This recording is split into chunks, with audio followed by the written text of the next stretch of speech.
You know that feeling when you finally get the outfit completely right? The makeup is flawless. The clothes are hugging you in all the perfect places. You look in the mirror and you just feel like an absolute goddess. But then, you go to sit down at a desk or you slide into a chair at a restaurant and suddenly, the illusion just completely shatters. You catch your reflection in a window, or a friend takes a candid photo across the table, and you realize you are sitting there hunched over, legs splayed out, looking like a linebacker waiting for the snap.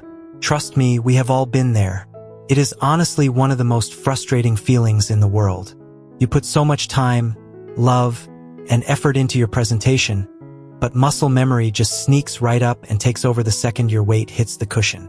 Welcome back to My Life, My Rules, everyone. If you are new here, we are all about exploring the beautiful, messy, and wonderful realities of queer life, identity, and expressing exactly who you are. Today, we are talking about something that is so rarely discussed but is absolutely crucial when you are dressing up and want to radiate that soft, elegant feminine energy. We are going to master feminine posture. Specifically, we are diving deep into how to sit gracefully at a desk or a dinner table as an MTF crossdresser or anyone looking to feminize their body language. Here is the thing about posture. It is an invisible language. Before you even open your mouth to speak, the way you hold your body tells a story to everyone around you. For a lot of us who were socialized as male, we were subconsciously taught to take up space. We were taught to sit wide, to sprawl out, to lean back heavily, and to use broad, rigid movements. Feminine body language, on the other hand, is generally about contained grace. It is about creating soft curves and diagonal lines with your body, bringing your energy inward, and moving with a gentle, deliberate flow. Shifting from one to the other is not about being fake or putting on an act. It is simply about learning a new physical vocabulary so that your outer shell matches the beautiful woman you feel like on the inside. So, let us start with the foundation, because whether you are at a desk typing away or sitting down for a romantic dinner, the mechanics of a feminine seated posture start at the absolute base. Your core and your pelvis. When a lot of guys sit down, they roll backward onto their tailbone, letting their lower back round out into a C shape. This immediately pushes the stomach out and collapses the chest. Listen, we are completely leaving that habit in the past.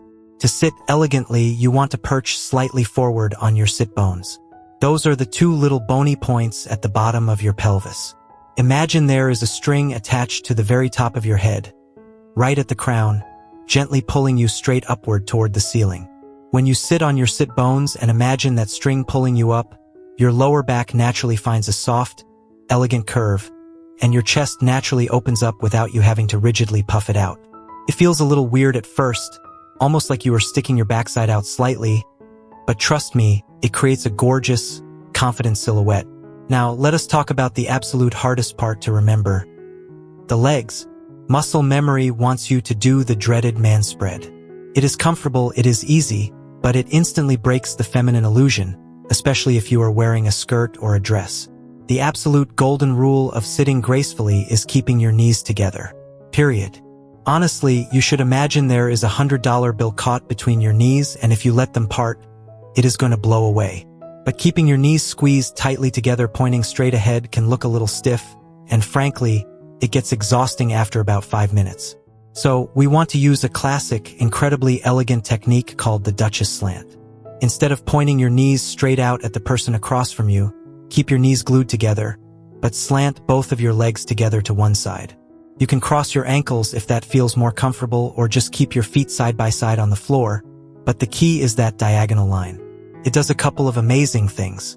First, it completely eliminates the risk of flashing anyone if you are wearing a shorter hemline. Second, it creates a beautiful, elongated line from your hip down to your toes, making your legs look fantastic, especially in heels. If slanting is not working for you, the classic leg cross is perfectly fine too, but you have to do it right. Do not cross your ankle over your opposite knee so your leg makes a figure 4 shape. That is a very masculine posture. Instead, cross your leg tightly at the knee, wrapping the top leg as closely as possible around the bottom one, and point your toe down toward the floor. It is all about keeping your footprint narrow and contained. Let us transition specifically to sitting at a desk. Maybe you are working from home fully dressed up, or you are doing your makeup at a vanity. When you are at a desk, your upper body comes into play a lot more. You want to slide your chair in close enough to the desk so that you do not have to hunch forward to reach your keyboard or your makeup brushes. Remember that string pulling you up from the crown of your head? Keep that tension. Keep your neck elongated. A really common mistake is dropping your chin down to your chest to look at your screen or your hands. This creates a double chin and rolls your shoulders forward. Instead of dropping your whole head, just lower your eyes. Keep your chin parallel to the floor. When you use your hands on the desk, keep your elbows tucked in relatively close to your waist. You do not want your arms winged out to the sides like a chicken. Keep your movements centralized. If you are resting your arms on the armrests, let your wrists go slightly limp, letting your hands drop elegantly rather than gripping the chair with a tight fist. It is these tiny little micro-adjustments, the relaxed wrist, the tucked elbow, the lifted chin, that collectively scream femininity. Now, let us move to the dinner table. This is the big leagues because you are dealing with food, drinks, conversation, and usually a person sitting directly across from you making eye contact. All the foundational rules still apply. Sit on your sit bones, knees together, legs slanted to the side. But dining adds a whole new layer of complexity. The absolute biggest giveaway at a dinner table is the lean. When men eat, they tend to lean their entire upper body over their plate, bringing their face down to the food, often resting their forearms heavily on the table. You are going to do the exact opposite. You are a lady, and the food comes to you. Keep your back upright and elegantly straight. When you take a bite, bring the fork or spoon all the way up to your mouth. Do not bow your head down to meet it. It requires a little bit more coordination, and you have to be careful with messy foods. But keeping your head up and your posture elevated while you eat looks incredibly refined and poised. And what about your hands when you are not actively eating? Please do not cross your arms over your chest. It looks defensive and closes you off. Do not fidget with the silverware or grip the edge of the table. Simply rest your hands softly on your lap, or gracefully rest your wrists on the edge of the table. If you are holding a wine glass, always hold it by the stem. Never cup the bowl of the glass. Pinching the stem gently with your thumb and first two fingers, while letting the other fingers softly extend, adds such a delicate, sophisticated touch. You know, the secret to all of this, the real magic, is that it is going to feel incredibly unnatural at first. You are fighting decades of physical programming. You are going to find yourself sitting perfectly for 3 minutes, and then you will get distracted by a funny story, and suddenly your legs are uncrossed and you are slouched over your pasta. Do not beat yourself up when that happens. Just take a breath, gently reposition your sit bones, squeeze those knees together, and slide back into that elegant posture. It is a practice. Honestly, one of the best things you can do is practice this at home when you are just in your sweatpants watching TV. You do not have to wait until you are fully dressed to the nines in a tight dress and stilettos to start training your body. Sit at your kitchen table in your pajamas and practice bringing your coffee cup to your mouth without leaning forward. Practice the Duchess Slant while you are sitting on the edge of your bed. The more you build the muscle memory in your everyday life, the more natural and effortless it will feel when you are dressed up and presenting to the world. And that is the ultimate goal here, for this to become so second nature that you do not even have to think about it anymore. You want to be able to focus on the conversation, the food, and the gorgeous feeling of being yourself without constantly managing your limbs. Because at the end of the day, feminine posture is not just about looking a certain way for other people. It is about how it makes you feel inside.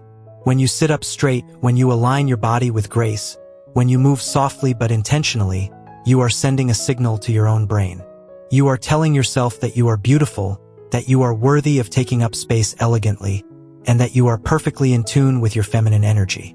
It builds an inner confidence that radiates out through your eyes and your smile, and that confidence is far more convincing and magnetic than any outfit or makeup look ever could be. Alright, my beautiful friends, that is all for today's lesson in elegance. I really hope these tips help you feel more comfortable, confident, and unapologetically yourself the next time you sit down in your favorite outfit. It takes a little practice, but I promise you, you are going to look absolutely stunning. I want to hear from you now. What is the hardest part about feminine posture for you? Do you have any little tricks or tips that you use to remember to keep your knees together or your back straight? Please share them down in the comments because we can all learn from each other in this community. If you found this video helpful, please give it a big thumbs up. It really helps the channel out. And if you are not already part of our family, what are you waiting for? Hit that subscribe button and turn on notifications so you never miss a video. We have so much more content coming up about fashion, identity, relationships, and just navigating life as our truest selves. Until next time, remember to keep your chin up, keep those knees together, and most importantly, remember that your life is beautiful because you make the rules. I love you all so much, and I will see you in the next video.